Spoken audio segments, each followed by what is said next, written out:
You know, it's not every day that people get to see a real live astronaut, but for the kids at Carver Elementary School, they get to do just that, as Captain Scott Tingle visits them to tell them what NASA is all about. And who knows, at the end of the day, he just might be able to convince some of them to become astronauts themselves. Now, there are already a lot of attractions here in North Montgomery that draw people to this place, including the zoo and Garrett Coliseum. But what are city leaders doing to make these places even better? Well, tonight, we're about to find out. As marchers move closer towards the Capitol, this mural sits less than a mile from their final destination. It's a different type of artwork, a snapshot of what happened 50 years ago. The movie Selma, along with President Obama's visit and the events planned for the big 50th anniversary, continue to put the city in the spotlight, giving the historic town the boost that many feel it needs. Well, just like what FEMA would do in the event of a natural disaster, the National Park Service has set up an incident command center, a hub for a safe and successful March weekend.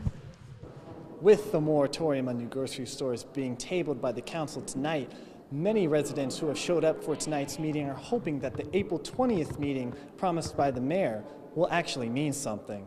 Of all the community meetings regarding renovation, this one has by far had the largest turnout, and Mayor Strange says that this shows just how much the folks of North Montgomery care about their community. The Butler County Sheriff says the suspects have been dealing marijuana, crack cocaine, and prescription pills in the streets of Georgiana, and the people who live here have had enough. In the wake of the incident, Martiste and Calhoun have been suspended from the university, although Troy officials say the suspension is temporary, pending the completion of the police investigation. Now, the two men made their first court appearance in Florida over the weekend and will be back in the courtroom in May. Fort Rucker is the home of Army aviation, and officials say the pilots trained here have done a phenomenal job in Iraq and Afghanistan. With new threats emerging in the world, senior leaders say they will need to take a hard look at that when making their final decision about what units and installations will be impacted by these cuts. It's a decision that is expected to come in late spring, early summer. The hero's welcome at Carver Elementary School in Montgomery was out of this world for Captain Scott Tingle. There's USA chants, photos, and the autographs. Oh, it's heartwarming. It's absolutely incredible, and I'm very humbled by it. I don't really feel that I'm worthy. Scott Tingle has more than 4,000 flight hours under his belt and has flown 48 different types of aircrafts, along with 54 combat missions in Iraq and Afghanistan. NASA chose Tingle to become an astronaut 6 years ago. You know, our country is comprised of lots of different people all over the place with different states, different cultures, different things, and we need to spread the word on human spaceflight because it is about to start blossoming throughout our society. America. While Carver Elementary students sang for Tingle, Tingle returned the kindness with a message: dream, light the candle, and never, never give up. Just don't take no for an answer. That's what it's all about. And it doesn't matter what field, what branch, or what your specialty is going to be. You know, it's not every day that people get to see a real live astronaut, but for the kids at Carver Elementary School, they get to do just that, as Captain Scott Tingle visits them to tell them what NASA is all about. And who knows, at the end of the day, he just might be able to convince some of them to become astronauts themselves. Piers Quinn, WSFA 12 News. 50 years ago, the city of St. Jude was a welcome sight for marchers moving through Montgomery, giving them their final rest stop. Now it is the home of this new sculpture. And how can we signify the start and finish to this trail with one sculpture? Barrett Bailey and a team of artists made two. This one, a symbol of the past. Let's incorporate the bridge where all of this started. The sculpture behind me you see is a cutout. So one can signify the figures leaving this sculpture and actually walking the trail themselves. What's cut out of this sculpture now sits at 5 Points near downtown, where the other one will always remain shiny. The symbolism of the two showing obviously how far we've come. As marchers move closer towards the Capitol, this mural sits less than a mile from their final destination. It's a different type of artwork, a snapshot of what happened 50 years ago. It was important for me to capture all the emotion that went into the bravery and the struggle that ended up at the Capitol. Montgomery native Sunny Polk painted this masterpiece. For her, this is more than a work of art. It'll really get a conversation going about where we are today in the struggle. How far we've come, and how far we still have to go. Pierce Quinn, WSFA 12 News, Montgomery. Hold it dear. In a video statement, Troy University officials addressed the arrest and suspension of 2 students stemming from an alleged spring break gang rape caught on camera. Our standards of conduct are straightforward and clear in prohibiting violence of any kind, including sexual assault. 22-year-old Delonte Martiste and 23-year-old Ryan Calhoun are now facing charges after cell phone video emerged, showing the alleged crime unfold last month in broad daylight on a packed Florida beach. The victim appeared to be unconscious. Troy police were investigating a shooting when they discovered the video on a suspect's phone and turned it over to the Bay County Sheriff's Office. It's obviously an awful thing, and I'm really sad that it happened, and I just wish that Troy could be represented better, and there's lots of good students here at Troy, and I wish the best for the family of the girl it happened to. April is Sexual Assault Awareness Month. The spring break incident driving home the importance of combating sexual violence on campus and beyond. Suddenly this becomes real. This is not just an exercise that people are walking through. This brings us home at the criticality of taking this very seriously and each of us doing our part. In the wake of the incident, Martiste and Calhoun have been suspended from the university, although Troy officials say the suspension is temporary, pending the completion of the police investigation. Now, the 2 men made their first court appearance in Florida over the weekend and will be back in the courtroom in May. Pierce Quinn, WSFA 12 News. East Montgomery residents are holding city officials' feet to the fire when it comes to addressing the traffic concerns they have regarding the new Walmart neighborhood market coming to Vaughn Road. The traffic on that intersection, Taylor and Vaughn, is already terrible.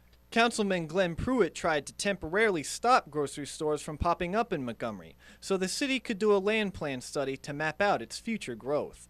But Mayor Todd Strange said that interfering with the project could set the city up for a lawsuit, and that Montgomery is already doing a land use plan. When it comes to worries over traffic flow, the mayor promised to have a neighborhood meeting to go over what can be done to cut down congestion.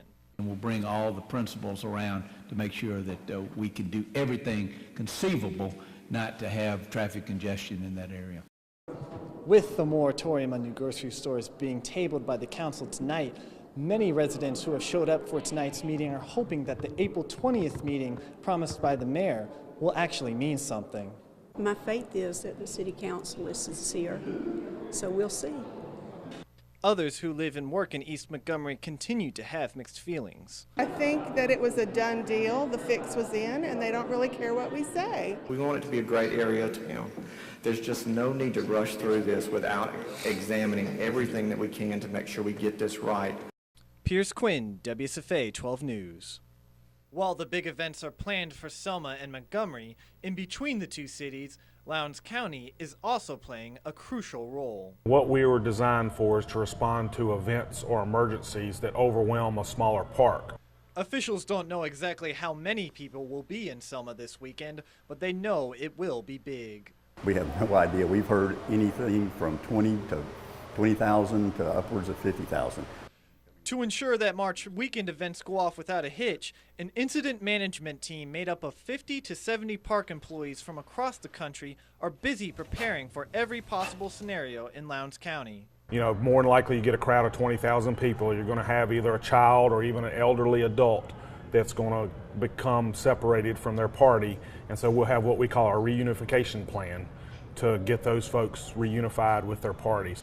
Well, just like what FEMA would do in the event of a natural disaster, the National Park Service has set up an incident command center, a hub for a safe and successful March weekend. What's going to happen this weekend is, you know, the million-dollar question. So preparing in the event there is a severe weather emergency, anything from, for example, an ice storm or a tornado or a thunderstorm, what we would do and how we would handle public safety in that. coordinated and analyzed for the past year by the National Park Service. From finance, operations, and logistics to telling the Selma story, the command post has it covered. We're just hoping for the best and preparing for the biggest, and bottom line is we want it to be a success. Pierce Quinn, WSFA 12 News. The community's message to the Army tonight was loud and clear. Cuts to Fort Rucker would have a devastating impact on the area and on our nation's security. Threatening military cuts as a means to a budgetary end is just flat out wrong. This sequestration will affect every aspect of my life. So yes, it's personal for me and my family. More than 1,600 people came out as community leaders and residents from across the Wiregrass talked about the toll scheduled military budget cuts would take. Cuts that would go into effect in October due to sequestration and could impact up to 2,500 jobs on Fort Rucker. Local leaders talked about the ripple effect that would have on both military and civilian lives. The impact of that would be swift, significant, and devastating. I mean, really like an economic tsunami. This affects everybody from education to medical. We believe we make the Army stronger. We try to show that today during the sessions, and I think we did. Army officials are taking the input they get from Fort Rucker and installations across the country back to both the Chief of Staff of the Army and the Secretary as they weigh where to make the cuts. We've got some other analysis as we analyze Army force structure against the demands that are placed on it. But this will be a key component. The senior leaders want to know what the people think. Fort Rucker is the home of Army aviation, and officials say the pilots trained here have done a phenomenal job in Iraq and Afghanistan. With new threats emerging in the world, senior leaders say they will need to take a hard look at that when making their final decision about what units and installations will be impacted by these cuts. It's a decision that is expected to come in late spring, early summer. Pierce Quinn, WSFA 12 News.